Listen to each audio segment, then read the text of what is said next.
It's my privilege to be able to welcome you tonight to our webinar that's entitled Inhalants and Club Drugs, Not Just for the Young. Our featured speaker is Dr. Jane Maxwell.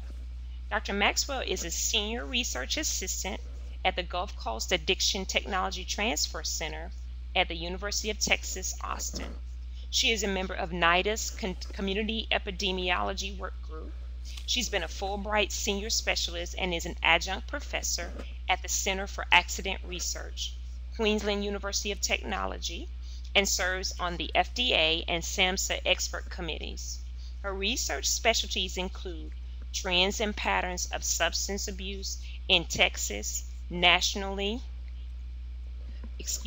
and internationally, with special interest in the relationships of substance abuse and HIV/AIDS, patterns of use and abuse of methamphetamines, party drugs, methadone, heroin, prescription drugs, as well as impaired driving.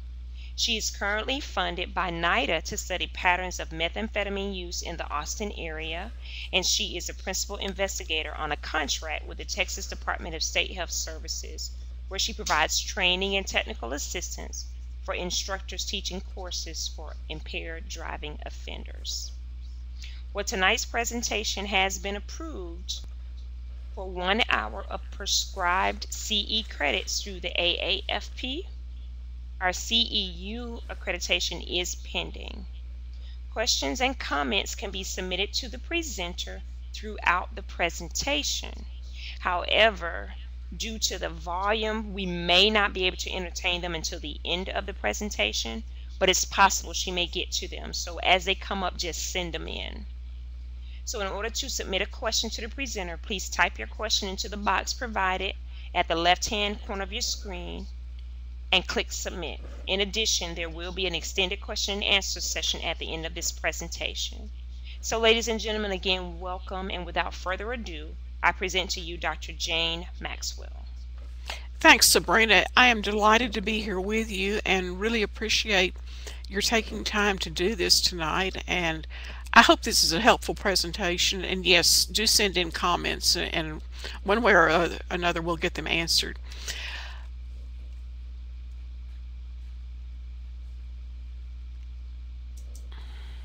This is a disclosure statement.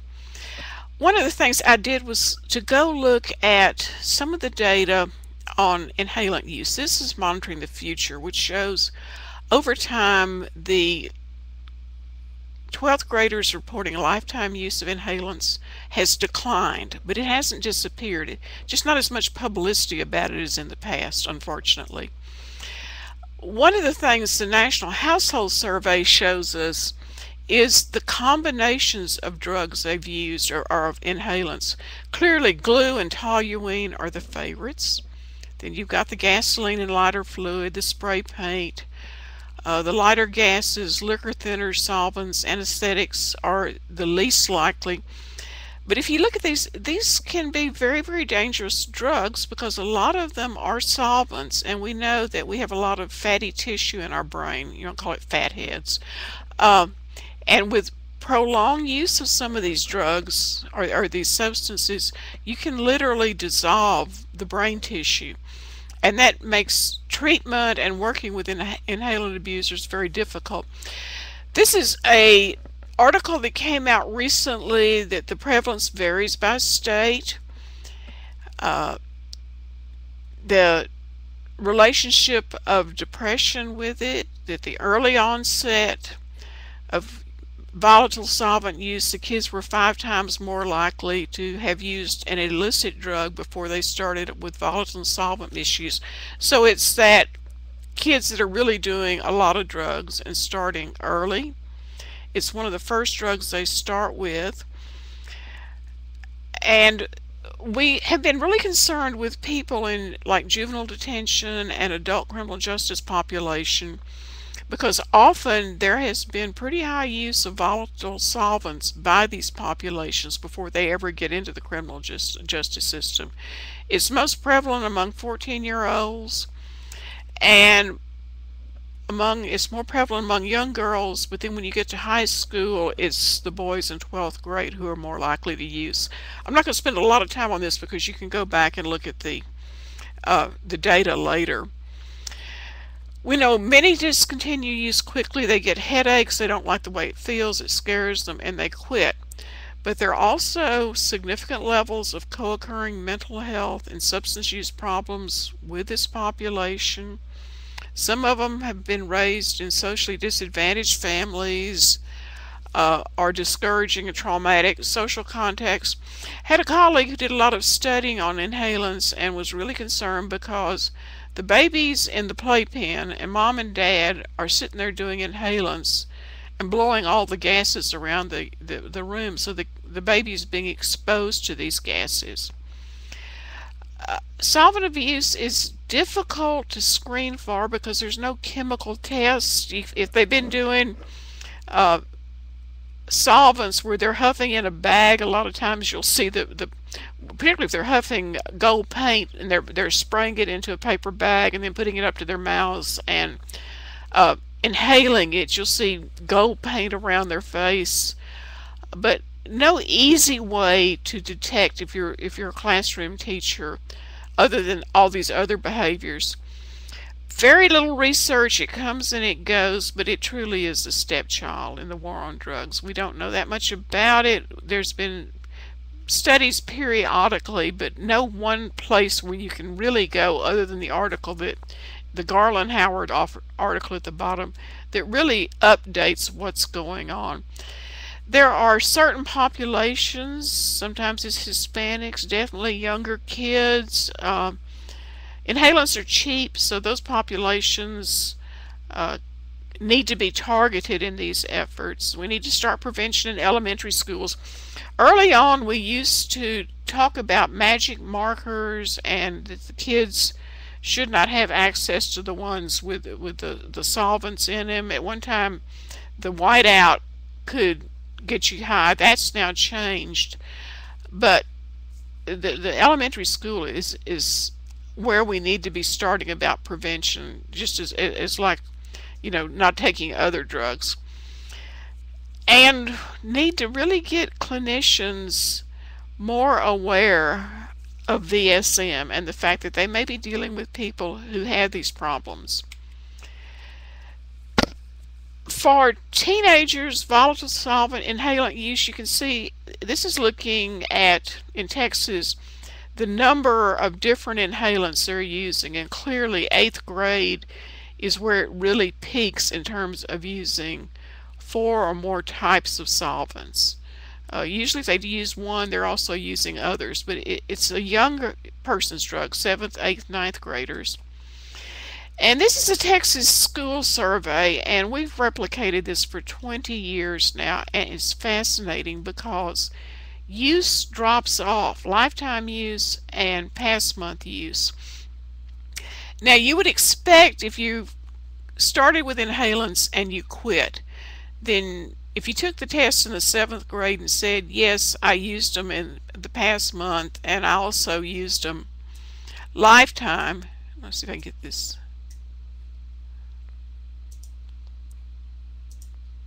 Clicker to cooperate, which it doesn't want to. Okay. Q, can you help me with this? Because I can't get it to move. Okay, here we go. But what's interesting, look at how lifetime use goes down.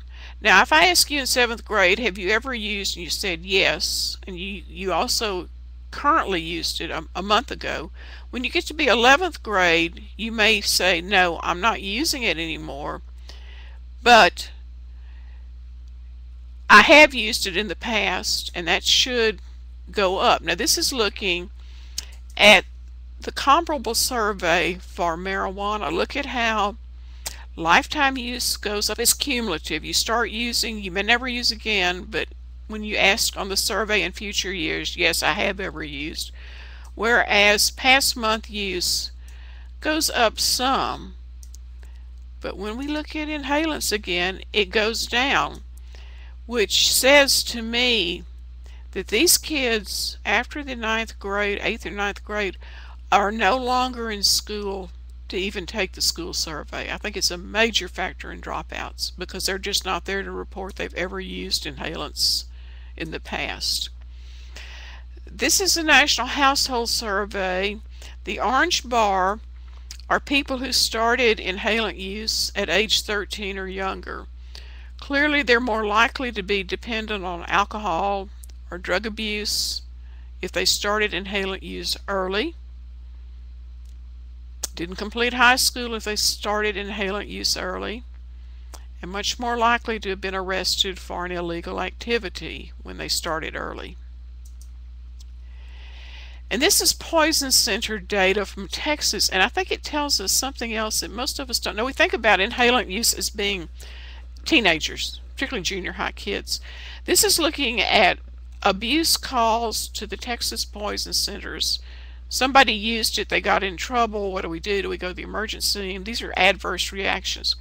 Helium, kids are 14. There's a lot of helium, a lot of ads going on right now on TV where people talk with that funny high voice. And the ads really are using that for promoting helium. They don't mean to, but when you talk in that funny, strange voice, you know it's helium. It's 14-year-olds for huffing. Girls, you get for helium gas. Males, young males, 15, for body spray, Axe deodorant, some of the deodorants that they're inhaling. Here are the air fresheners. And this would also be the computer cleaners. And then it gets older, they get into nitrous oxide, which is more of a party drug, often used in the gay scene. Now we're up to age 22. And then nitrous oxide, that was amyl nitrate, I'm sorry, that's the poppers. Then nitrous oxide, 27, automotive substances, 29, spray paint and toluene, 30. There's a population of older males who I guess like to work on their cars and keep their heads under the hood and smell carburetor cleaner and some of those fluids and get high. And it has always been an occupational hazard for painters who are using the solvents in the toluene that can be also cause damage and cause problems. So it's not just young kids, you've got a population of older people who also are having adverse effects from inhalants. And this is the best picture of the effects of toluene in terms of diminishing the gray matter in the brain. This is the abuser, and look at all the empty spaces where the parts of the brain have literally been eaten away. Treatment, couple of things. One of the things that bothers me, should we be treating this population the same way we treat students who are have closed head injuries, and using those techniques in terms of patterning and helping them? They don't do well in standard drug treatment programs. Some of them just use a little bit and go on, others are chronic. Organ impairments, the liver and the kidneys are particularly at risk, and the neurological and behavioral impairments. Then they move on to the use of other drugs and alcohol at the same time. If you're going to treat them, you've got to put them in treatment to clear the toxins out of their body. It can take 90 to 120 days. You need the family involved. The peer groups that they're running with, they're not going to do well in group therapy or talk therapy like normal drug treatment programs. They just do not have the mental capacities. And I really wish somebody would pilot programs that really look at closed head injuries, and can you use those same techniques on these kids as you use for students in closed head injury classes, and impaired decision-making skills. So it's a pretty depressing group. Any questions at this stage? Okay, well, let's keep going with the exciting ones. Let's talk about methamphetamine. Everybody thought we had cured the meth problem when you couldn't buy any more Sudafed over the counter easily. You had to fill out forms, could only buy a certain amount, and you had to show your driver's license. So everybody was really pleased because it looked like the meth problem was going down. And this kind of shows the different recipes and what's happening. Ephedrine, pseudoephedrine.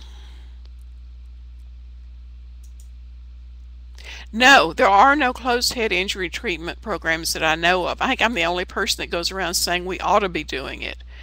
They try to put inhalant abusers in regular treatment programs, and they're a failure. They do not have the capacity to participate or the skills. And I wish I could find somebody that would do treatment based on closed head injury. In the past, methamphetamine was made with the ephedrine or pseudoephedrine. Now, methamphetamine has an interesting component. There is D-meth, which is the part of the methamphetamine that you can get really high on. That's the goodie. That's the one that you're looking for if you're a meth user. There's also the L-meth, which is the Vicks inhaler, that it'll clear up your nose, but it has no euphoria in it. And the ephedrine and pseudoephedrine was almost totally a pure D-meth form, so it was very, very potent, very powerful. There were two different methods I used to make it. They did the Nazi method or the coal method. Now those have pretty well disappeared. The only way in the U.S. that meth is now being made is using the one pot or the shake and bake method, which is taking a liter, empty liter bottle, a Coke bottle, and putting the ingredients in it, and you shake it up, and if it doesn't blow up on you, then you've got enough meth for friends and family for one night. You can't make enough meth using the pills that are limited in supply. This has caused an even greater change because Mexico a couple of years ago totally outlawed pseudoephedrine in the country. You can't even get it anymore, and most of the meth that was being made was coming from ephedrine out of Mexico. That has really changed the market. So the Mexicans are now using a P2P or phenylactone process. We had P2P meth in the U.S. in the early 80s. It's the meth that was always cooked out in the rural areas because it stunk when you made it, so you needed to make it in areas where people couldn't smell it. The Mexicans are now making the P2 meth, and it's coming across. We're seeing it. They're also very good chemists because the P2P meth normally is a racemic. It's half L and half D meth, so it's about 50% potent. But over time, they're gradually increasing the potency by getting rid of a lot of the L meth and increasing the amount of D-meth. So it's a changing scene in terms of the meth we've got.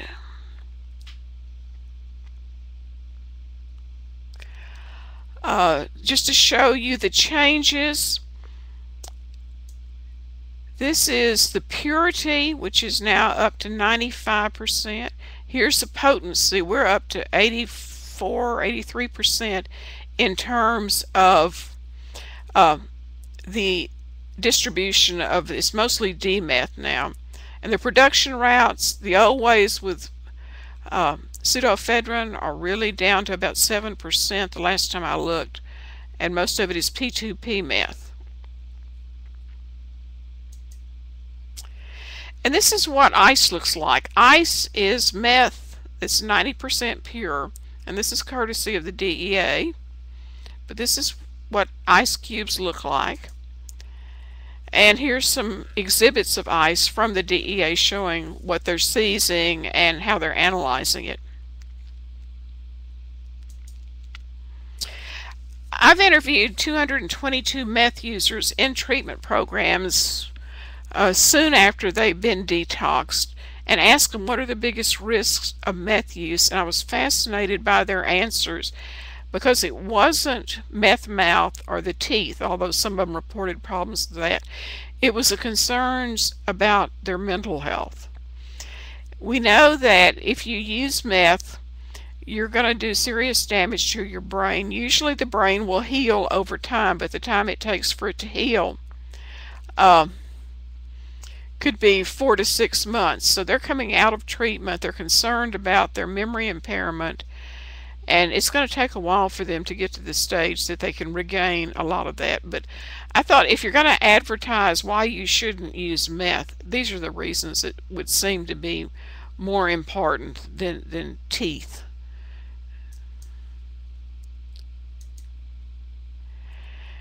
And then want to talk about all of these new drugs that are coming along. In other words, you died. They mimic other illegal drugs, and one of those are these synthetic cannabinoids. And the new word for the vocabulary, and I cannot pronounce it, is cannabimimetics. And that is the official or the chemical term for these synthetic cannabinoids, which are a lot of times it's potpourri sprayed with chemicals that imitate the THC in the cannabis. Also the synthetic cathinones, which would be the bath salts. These are stimulants, cathinomimetics. The kite plant in Africa is a lovely tree that the natives chew on the newest leaves on it to get stimulus, or to get maybe a high, maybe just chemical effects to keep going. It's a stimulant. It's not a downer. So all of these others, the 4-MMC, MDPV, meprodrone, are all synthetic caths, and they're looking for a stimulant effect. And we've also got the phenylthyamines, the tryptamines, the piperazines that will do a little bit on it, but the whole point of a lot of this is to beat the drug test, particularly with the cannabis, because it's pretty difficult to identify these synthetic cannabis products. And to emphasize that they're drugs, they're not spice, they're not bath salts, they're psychoactive substances, they change the brain's function, complex chemistry, and they're constantly changing to stay legal. One of the things that's happening is on some of these, depending on the laws in the various states, you have to prove intent to consume. So you could go buy bath salts that say on it plant fertilizer, and in order to prosecute you, may have to prove that you intended to consume it. You didn't intend to help your orchid grow, but it makes it that much more difficult. I'm going to show you some slides. Constantly changing to stay legal, and they're very blatant about it. Okay, if this chemical combination is illegal, I'll hang one more oxygen molecule on it and I'm legal again. So constantly trying to catch up with that, and the neuropharmacology is complicated. These are not nice drugs, and they're difficult to keep up with. Very difficult to really identify them in many instances and know exactly which chemical formula it is that you're looking at. You arrest somebody for one of these, or for drug driving or something. If you can't test for it and identify it, you may not be able to do anything about it. This shows from the DEA's forensic laboratory system, which tests almost all of the exhibits the police departments have tested in their own labs, and the results go in nationally, which gives you an indication of the growth between 2010 and 2011 in the amount of particularly the synthetic cannabis and then the cathinones. Now I would bet money that when we get into 2012 we'll see this up even higher. But this is probably the soundest data as to what we're looking at and documenting what these drugs are out there. This is the Texas data, and I put it in, although you're not there. Texas, on the synthetic cannabis, here's when the law was passed banning the use of these synthetic cannabis drugs, and you can see it really made no difference. These are the synthetic cathinones. The law was passed. It drops a little bit, and it's up and down since. So it shows we need the laws, but they don't seem to be having much effect because the dealers are pretty blatant about changing things so it stays legal. They market it as being legal or semi-legal, and this is what we're seeing in terms of adverse events called into the Texas Poison Control Centers. Now, to make it even more complicated, as of July through December 2010, there were basically 3 formulations of the synthetic cannabinoids chemicals that were sprayed on the potpourri. All 3 of these, the JWHs, came out of a lab at Clemson University. John W., I can't remember his last name. He was looking to determine the effects of THC on pain centers on the brain. We know THC has some very potential benefits in terms of minimizing pain. So they were using these different formulas on rats to see, did it make a difference? And being a university, the formulas kind of walked out of the lab and onto the street. John W. Huffman, that's who it was. But this, again, if you're a Clemson alumna, you can claim this. I'm a Gamecock, so I don't have to claim it. Now this, okay, that was July, December 2010. This is October 2011 through April 2012. Look at all of the different formulas. We still have some JWHs, but we have a lot of others too. It's like growing like Topsy. There are more and more of them, which makes it that much more difficult to identify them and that much more difficult to treat when you get somebody in there, because if you try to run a chemical test on him, you may not be able to identify what he's got on board that's causing the reaction. Put these in just to show you again some of the different forms and the different combinations that are out there and all the different packaging that are being used. These are all synthetic cannabinoids. These are the JWH strain.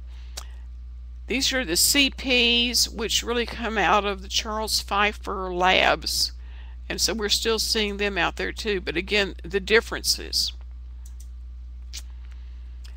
And I think this one is just amazing, the timeline. JWH 018 and 073 arrived early and they've come and gone. These were the first ones. They're not out there anymore. You're not going to find them in the chemical analysis. JWH 250 arrived a little later and is also cycled out. JWH 081 was part of the second wave and it's completed its cycle. JWH 122 was part of the same wave but persisted in popularity and is part of the current scene, so it's still around. AM 2201, part of the second wave, but it's getting more and more popular. It's probably the most prevalent right now. JWH 022 and 210 showing signs of increasing popularity. And these new ones are the AM 1248 and these two here, the endos, that are way ahead of the latest attempts to schedule them. So the chemists are constantly moving forward with new combinations that continue to be legal and that can't be scheduled or have not been scheduled, so those are still legal. Comparisons, and I think this is important. Similar, the synthetic, similar to regular cannabis, the tachycardia, red eyes, this sort of thing. But symptoms not typically seen after smoking marijuana: the seizures, the hypokalemia, hypertension, nausea, vomiting, coma, agitation. Now we know that a lot of the people who are smoking this stuff are people who are on probation and are having to provide urinalysis in order to complete their probation. And probation officers say, you know, this is a real problem because these guys know that the odds of being tested and being caught for using this are pretty slim. So one of the things is they're doing it to avoid a positive p-test. But for those who aren't being tested for probation, it makes you kind of wonder, why are they smoking this stuff? Because it certainly has more serious side effects. It's not like eating marijuana brownies for sure. I mean, just look at the agitation, the violent behavior. This is the cannibal down in Florida, the face eater. He was on nothing but cannabis. He was not on this. But again, the effects, which makes you wonder, why are they doing it because the effects aren't certainly not that pleasant. And I put this up because this to me is probably the best of making sense out of all these different drugs, and they're kind of, it's terribly confusing.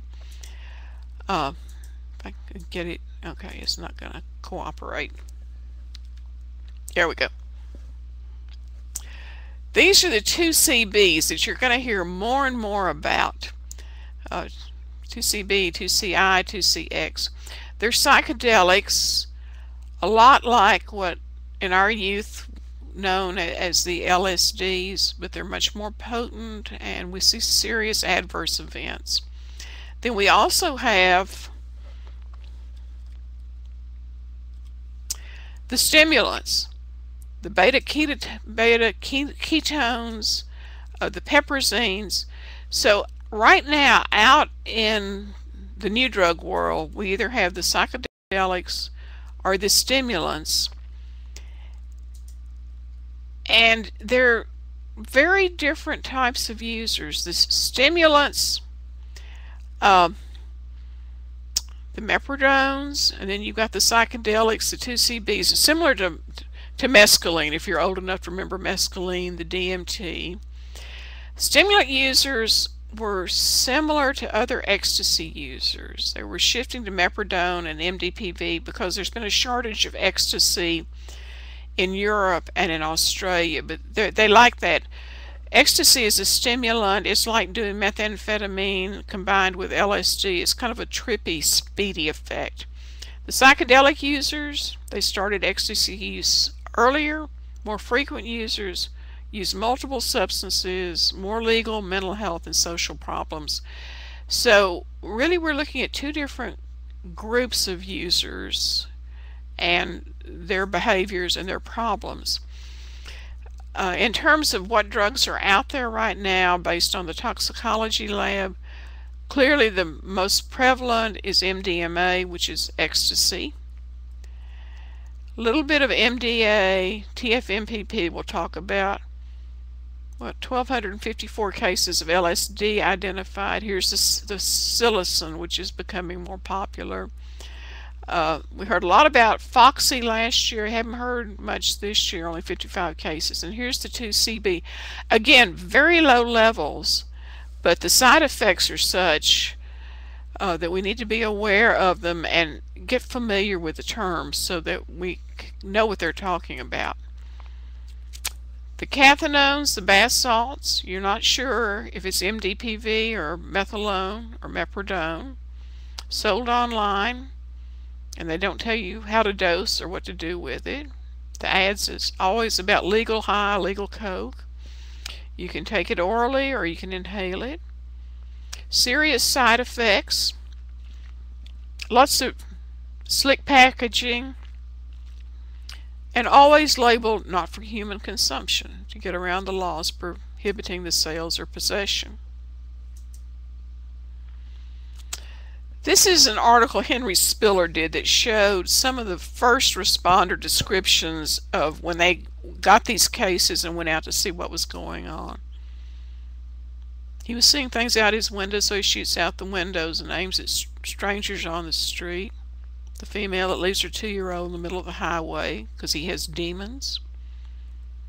Jumping out of windows to flee from pursuers.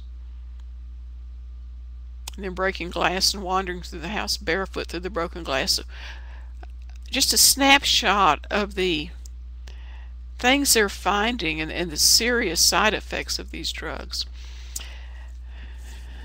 Spiller also categorized the clinical effects of bath salts: the agitation, the violent behavior, the tachycardia, hallucinations, hypertension, chest pain. But the agitation, the violent behavior are major problems that are commonly seen in these patients. And to show you how they change just a little bit, I thought I'd put this up so you could just see. Okay, here's methamphetamine. If you want to make methcatinone, which is the synthetic, you just add on some oxygen right there. Mepridone, which is another of these, you've got a hydrocarbon here. So you can see how they're all spinning off this methamphetamine formula and adding other things on to increase the effects, increase the potency, or stay legal. And these are the different designer stimulants now. MDPV is still the most prevalent.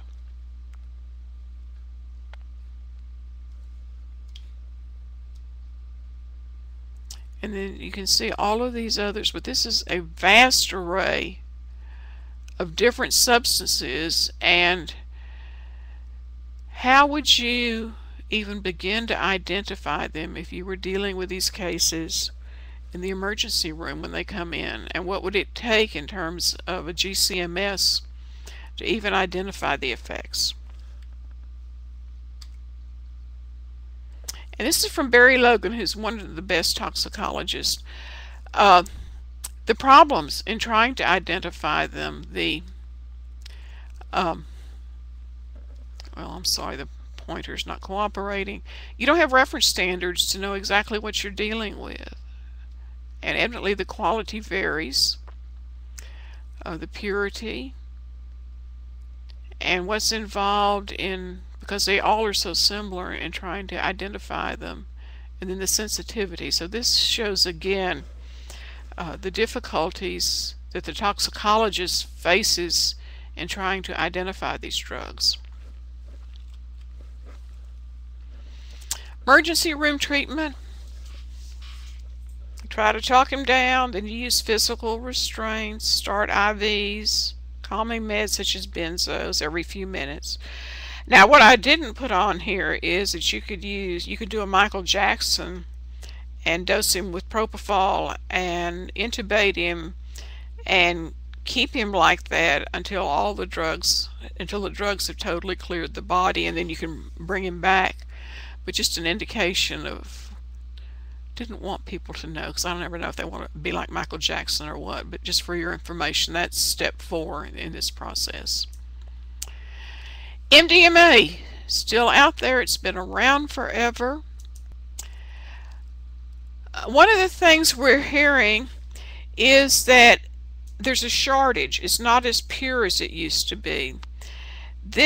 You can send in MDMA or ecstasy pills to various places around the world, and I don't know how they do it, but they'll tell you how much of the pill is really MDMA and how much of it is coffee or whatever. This shows the peak and then the fall, that's 2006, and then a decline in pills that have any MDMA in them, and even more, their decline in pills that are 100% MDMA. It's getting pretty rare and disappearing. The Australians talk about a shortage of ecstasy, an ecstasy shortage, the drought both in Australia and the United Kingdom.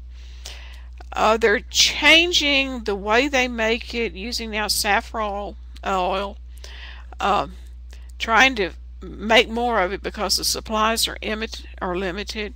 And Adam Winstock, a physician in London, thinks that we're going to see high quality MDMA come back, but it'll come out of China like a lot of these synthetic drugs, not out of the Benelux countries, which have traditionally been the sources of MDMA. So it's a changing phenomenon also, and don't know how common it will be in the U.S., but the most important thing that I see in the Texas treatment data, when we first had ecstasy, 1989, All of the people who came to treatment were white. Now look at it. That's less, about 40%. MDMA is ubiquitous. It's on the street. They're doing marijuana. They're doing ecstasy. It's out there, and it's very common. But just a fascinating difference in the users over this long period of time.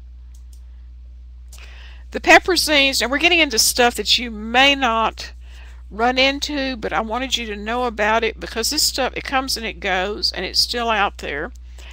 If you combine BZP and which is illegal, and TFMPP, you come up with a combination that is pretty similar to ecstasy. And they're still out there. It's declined some in the last couple of years, but just be aware it's out there. Here are the adverse effects, and you get the overheating, the hypothermia that you get with ecstasy, and it could be toxic if they take these drugs with BCP or MDMA. There's been one death that we know of. So it's not the most deadly drug, but just be aware it's out there. And these people that are really like stimulant drugs, that will use this. These are the results of the tox lab since 2007 through June 30th of this year.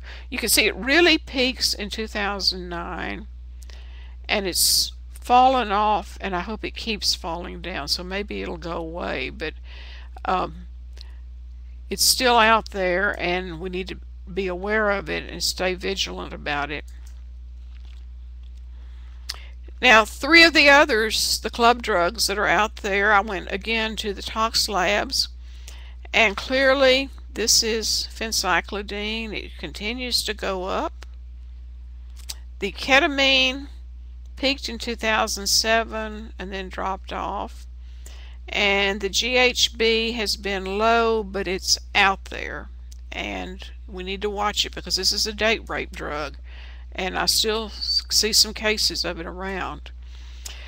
GHB is a central nervous system depression, intoxication, and deep sedation.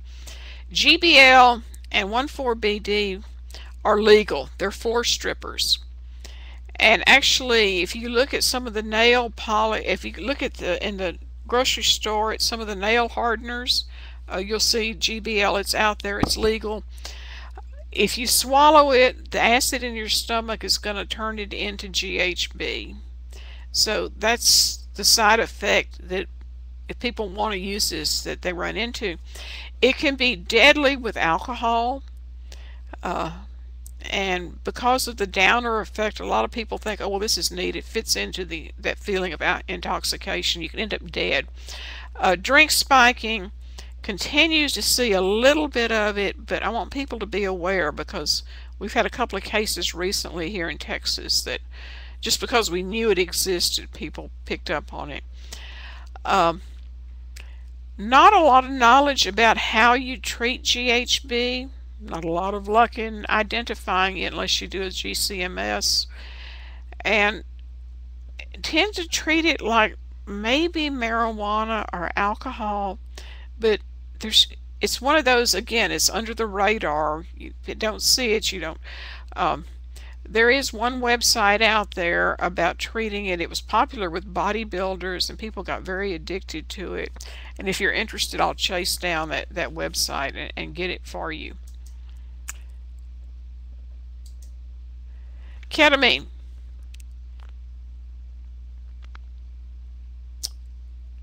Horse tranquilizer.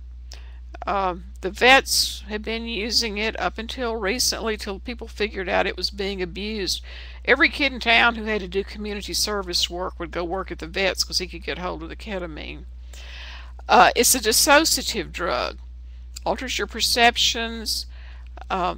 You feel detached from yourself. A lot of people talk about, I'm on the dance floor, my head's up on the ceiling and looking down, and my body's down here dancing. A very detached sort of thing.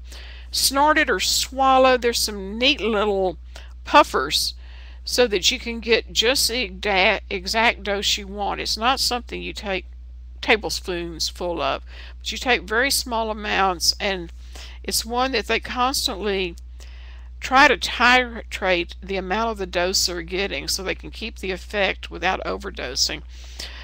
Recently, some stuff in the literature about serious bladder problems from people who are doing a lot of ketamine.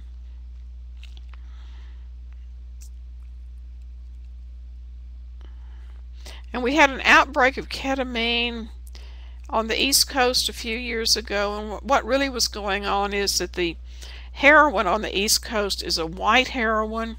It's a white powder. The potency was going down, and so somebody figured out, well, I could make a much more potent product if I just spread some ketamine in it, and they did, and we had the deaths that occurred with it. But at the same time, you had addicts lining up to go buy it because it was a better high. So that's another thing to watch with ketamine. Phencyclidine, this one is the out-of-body strength.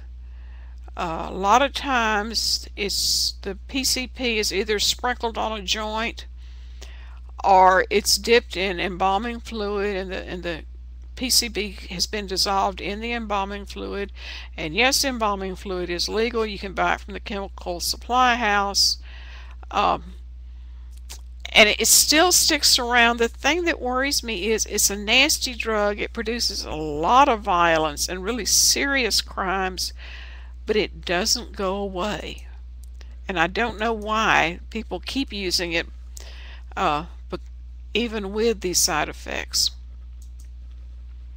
LSD and mushrooms, they're still around.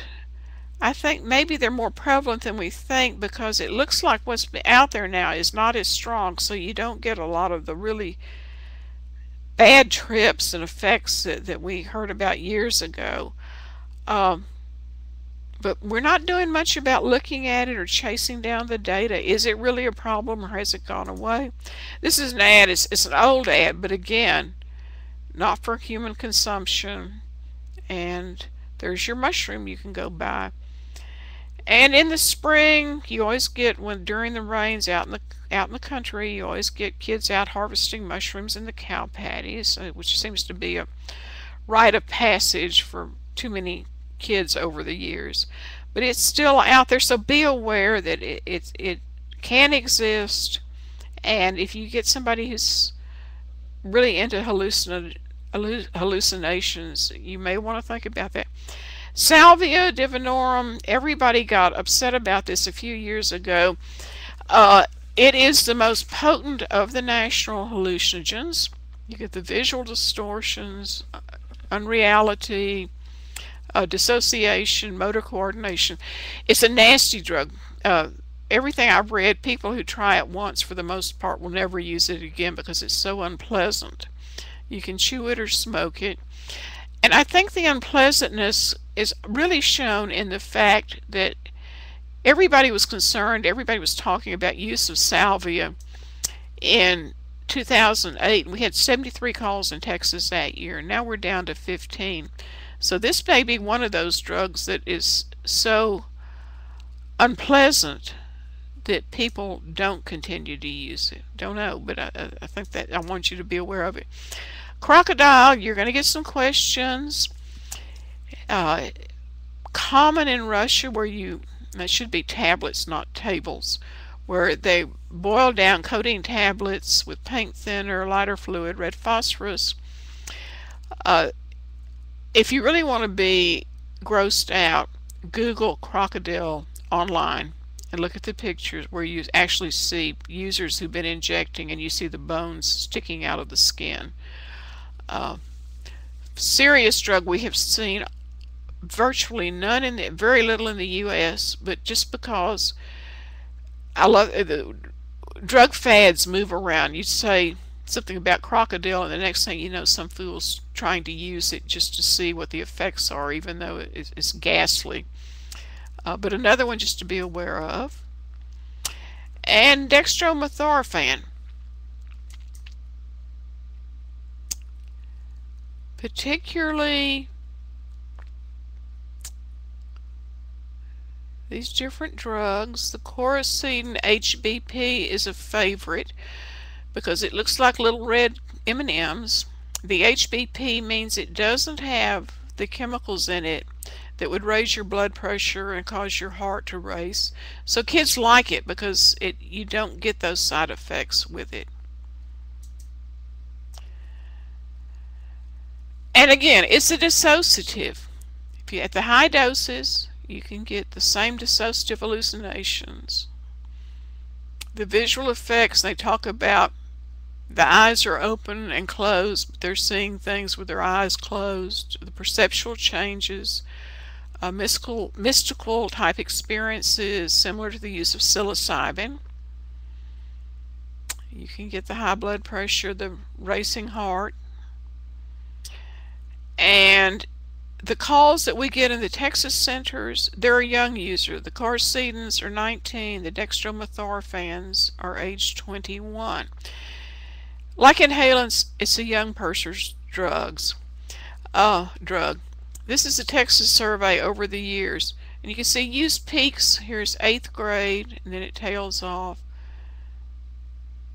8, 9, 10, and then it tails down. So it's a junior high drug. And next time you go, if you live close to a junior high school, go look at the drugstore across the street from the school and look at where the dextromethorphan is. The carcedon is always on a low shelf out of sight of the pharmacist. I had a couple of kids run out of the drugstore the other day, jump on their bikes, and the comment was, "See, I told you it was easy to steal." So that's the problem. And this one, like some of the others, the ketamine's very dose dependent. You want to get to a certain level of height. There are 5 plateaus with dextromethorphan. The first plateau is kind of a light trippy sensation. The 5th plateau is going to get you in the hospital for a while. So, but you want to tell it, this is on the web, this is how high do you want to get? How much do you weigh? Are you using cough syrup or powder? What's the strength? Hit the button and it tells you exactly how much you need to take in order to get to a second plateau. So I think we need to be aware of this use and the patterns of use with it. And here's some more information that we've got, and then you've got a handout with a lot of the really good resources on it. So want to take questions? There we go. Okay. These are the web ones. I would urge you to definitely go look at Arrowhead. Arrowhead is a pro-drug site, but it also probably has more information on these drugs than anything else. And this is the one I go to keep up with what's going on and what's out there and what users are reporting. It is, shall we say, a revelation to little old ladies like me. So please feel free to use that. And Sabrina, do we have questions or what? Not so far, other than the ones that Okay. you've already answered. I guess I do have a question about the bath salts. Is bath salts just a name they gave this stuff so that it just doesn't seem so sinister? Yeah, it's this slick marketing. I've got a drug that'll get you really high and get you really stimulated, but I'm going to give it an innocuous name so that people don't pick up on it. Instead of calling it, you know, the worst drug on earth, I'm going to call it bath salts. It really makes it harder for people to understand. And what scares me is, what if somebody decided to put it in the water to bathe their baby? But it's that purposeful masking what it really is by giving it a false name. Okay, Laurie, the website is the most informative is arrowwood.org.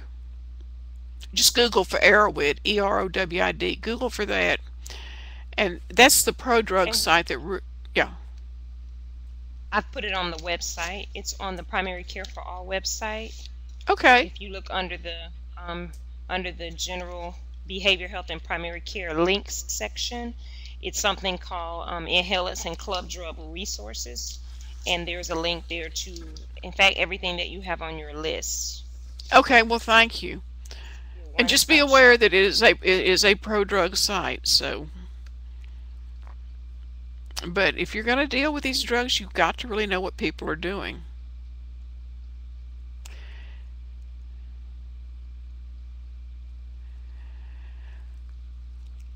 Is bath salts an example that anything you use with a negative agenda can be a drug?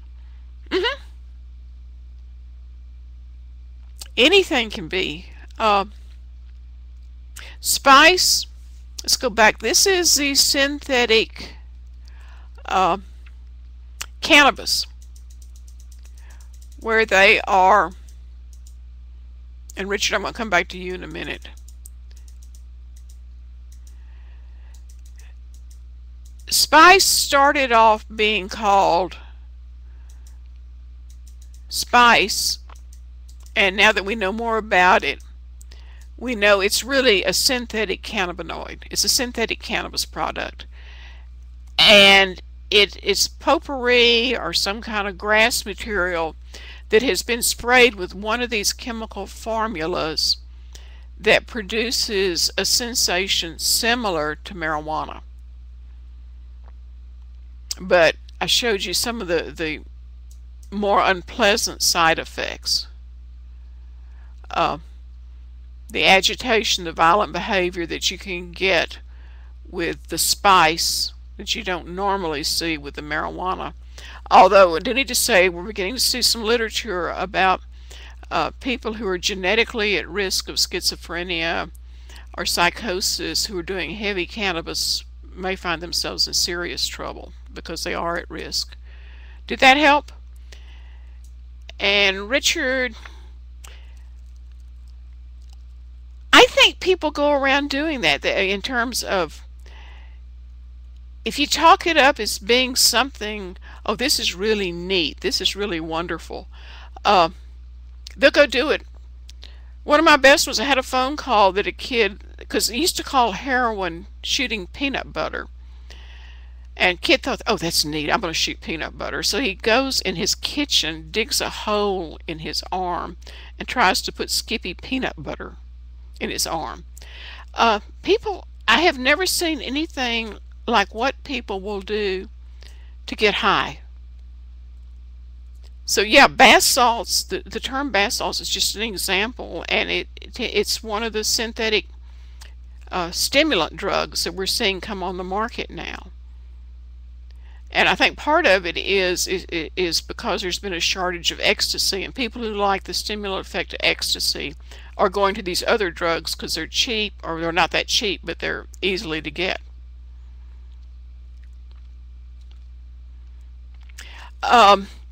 The last slide I show, a lot of this is up on our website. I wish this thing would, excuse me for going through it like this.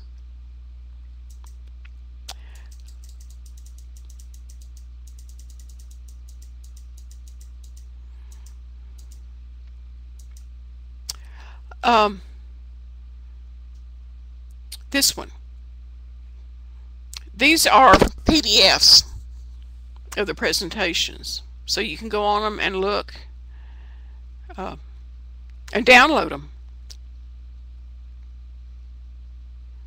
In addition, this was recorded tonight, so it'll be up on the website in about a week or so for you guys to view it on demand.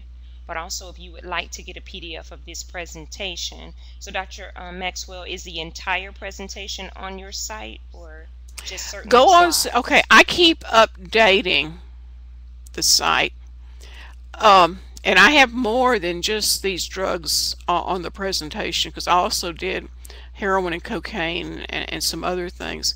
So go look on this site, and then you're going to have the presentation online. If some of the slides that you know aren't on there, I'll send them to you, but I need to go add some of these later ones that I've just gotten recently to what's on the site.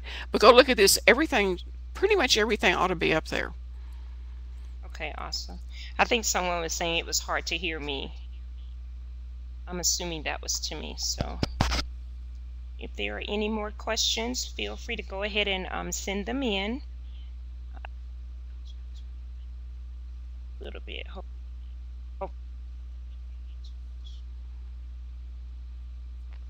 Is that better? Yeah, I can hear you. If y'all have other questions, let me know. Oh yeah, this is too much to digest tonight. Yeah. It is a lot. And you can find, yeah, sure. For clarification, it seems like, oftentimes when there are stories on the news, they seem to describe bath salts as being synthetic pot. Are they one and the same, or they're no, they're opposite. Spice is the synthetic pot. The synthetic cannabinoids, that's spice, that's the synthetic pot. Bath salts are these synthetic drugs that are stimulants. They're all they mimic the cathinone family, which is the plant that the natives chew on to get energy and get stimulated. So the bath salts are stimulants, they're synthetic stimulants. The cannabis, the pot, the fake pot, is the spice and all of those different ones.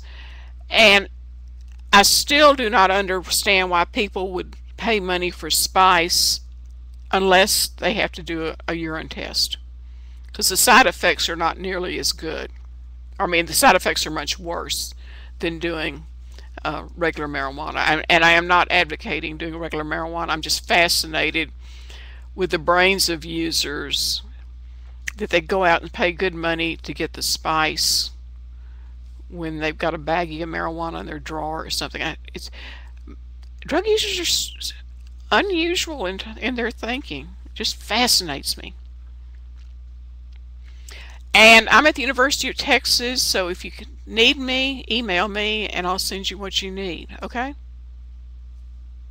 Alrighty. Can you, Colin, would you type her email address? Because it's not on this presentation, is it? No.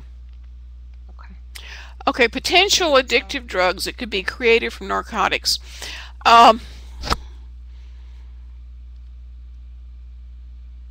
Okay, Anita, you're right there.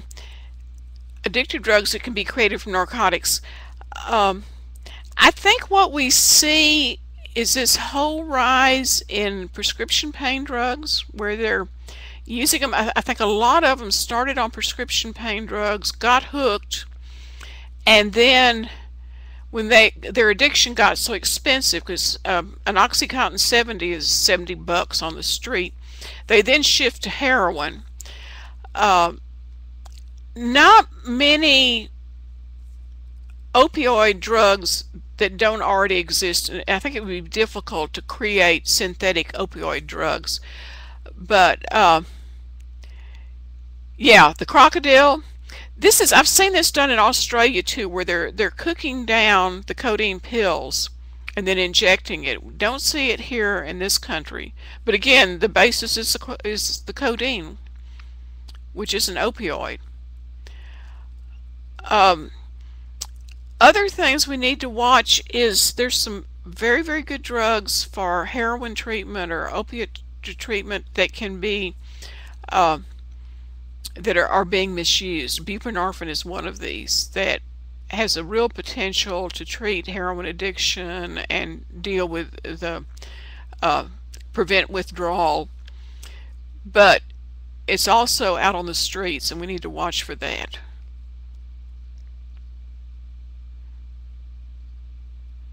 So did that answer that question?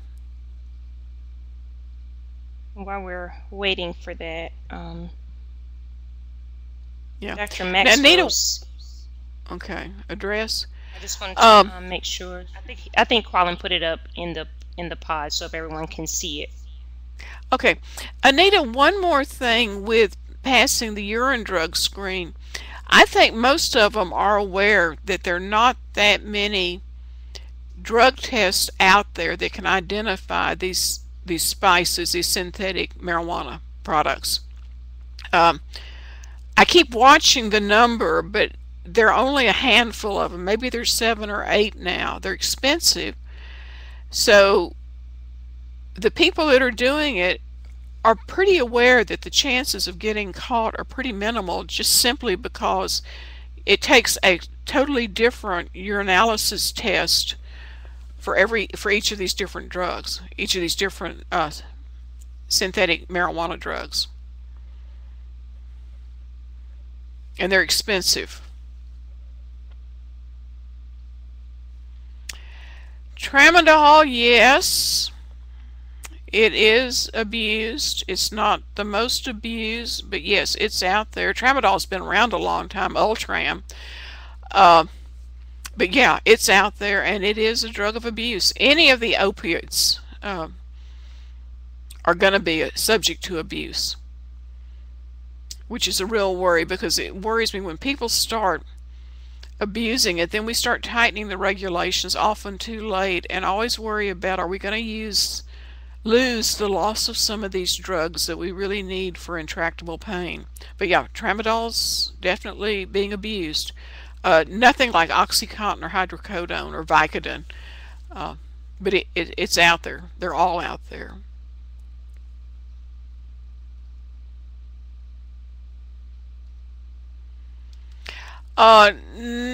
If they use tramadol in a rehab center, it would be used if you had to detox somebody who came in with lots of tramadol on board, and they might use it to titrate the doses down. But there are other things that would be more effective for that. I've never heard of tramadol being used in a drug treatment center. Now, the latest one, which really is very attractive, is naltrexone. FDA has now approved naltrexone as a 30-day injectable. So you take an injection every 30 days. It binds to the opioid receptors in the brain and just blocks that receptor, so that if you want to go out and do heroin, you could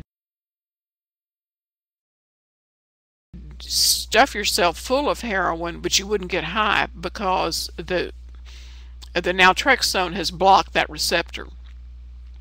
Naltrexone also can be very useful for people who are recovering alcoholics, but who keep slipping. They just can't fight they can't handle the craving, and they keep slipping and using again. And for some people, naltrexone seems to be very effective in helping cut down the urges to use.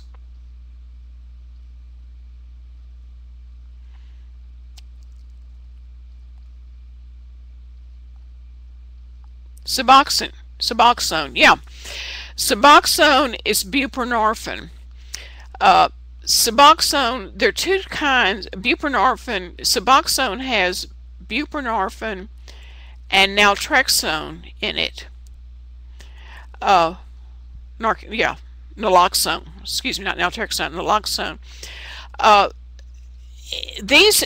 the buprenorphines were being used as office-based drugs for people who can't go to a methadone program every day to get methadone, and would prefer to go to their private physician who's had the training to do it.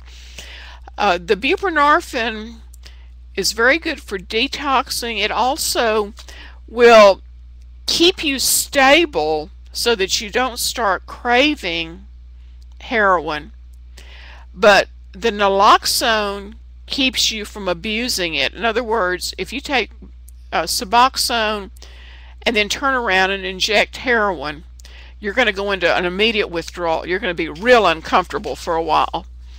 So that's why it's a safer drug, because, and yes, it's addictive because it is meant to replace the heroin. You don't inject it. If you're a heroin addict and you're using a lot, I could put you on Suboxone and gradually bring you down and get you leveled out to where you can go back to work, you can continue your treatments, you can continue the counseling, and you may need to take a Suboxone tablet once a day just to maintain, to avoid going into withdrawal. But if you get it low enough, you're not going to get high on it. But it'll just keep you from going. Withdrawal from heroin is the worst stomach flu you could ever have. It's really, really horrible. So for people who have not been able to go to withdraw and stay clean, it can be very useful because you can monitor or counter the craving and let them get back to a normal life, and then hopefully get them off the drug. Did that help? We're going to have to end our discussion tonight. So thank you, everyone, for all of your comments and questions. This has been a very, very stimulating presentation. Thank you. Good Dr. audience. Maxwell. Oh, good audience. Yes, thank you all. Awesome audience. So thank you to all of our participants for your questions and comments. I'd like to say that this webinar has been sponsored by a cooperative agreement through the National Health Service Corps and the Bureau of Clinician and Recruitment Services. This partnership allows Primary Care for All to serve as a resource to the National Health Service Corps and other clinicians who work in underserved areas. It was recorded and it will be available in the on-demand section. Again, we discussed PDFs, so if you'd like to get them, you can go to the website that Dr. Maxwell mentioned to get those off of there, as well as email her for anything that you may need. Please visit our resource section under the general primary care links on the website for the links to the websites that she mentioned. Please take a few moments to complete the eval for this webinar if you would like to get CE credit through AAFP. It should be popping up as we speak in another tab if you're using in another tab if you're using Firefox, and another window if you're using IE. Please complete it in its entirety in order to obtain your 1 hour of CE credit. Thank you again, everyone, for your participation. Thank you, Dr. Maxwell, for your presentation, and thank you, Quallen, for your support. Thank you.